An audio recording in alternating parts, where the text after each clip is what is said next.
Hello guys, my name is Uzma Shah. Now we are going to study rotational dynamics, which is first chapter of physics class 12th. Basically, इसमें हम पहले motion की बात करेंगे. What is the meaning of motion?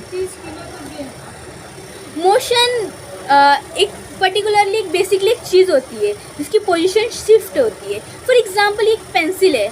ये pencil कुछ समय से यहीं पर थी, कुछ समय बाद ये यहाँ पर आ गई. इसका क्या मतलब है? इसका यही मतलब है कि पेंसिल का पोजीशन शिफ्ट हो गया. पहले ये पेंसिल ए पॉइंट पर थी, उसके बाद ये बी पॉइंट पर आ गई. इसका मतलब इसकी पोजीशन शिफ्ट हुई और इस पोजीशन की शिफ्टिंग को ही हम कहते हैं मोशन. इसकी चलो डेफिनेशन देखते हैं. A body is said to be motion if its position change with respect to surrounding. इसकी ये सिंपल और शॉर्ट डेफिनेशन थी. Now we are going to study angular displacement and linear displacement. I hope आपको clear हो गया होगा motion क्या है.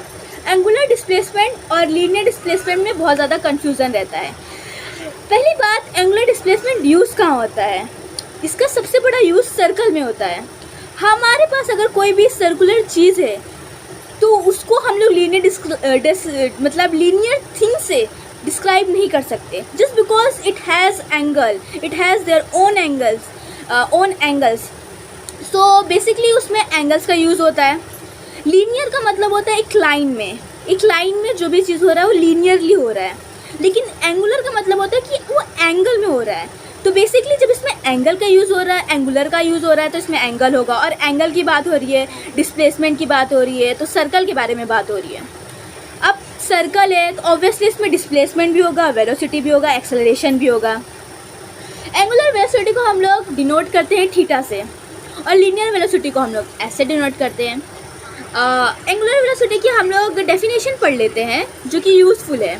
Angle through which an object move circular path. मतलब एक जो ऑब्जेक्ट है वो सर्कुलर पाथ में मूव कर रहा है, वो भी एक एंगल के साथ में. अब हम जानते हैं एक सर्कल में कितने एंगल होते हैं. 360 का एंगल होता है उसके अंदर. और उसके अंदर हम लोग जानते हैं कि उसके अंदर हम लोग कई तरीके के एंगल पा सकते हैं. तो इसमें बेसिकली एंगल की बात हो रही है, आप लोगों को ये क्लियर हो रहा होगा. अब हम लोग डिस्प्लेसमेंट की बात करें तो उसकी एसआई यूनिट के बारे में बात कर लेते हैं. उसकी एसआई यूनिट है रेडियन और डिग्री.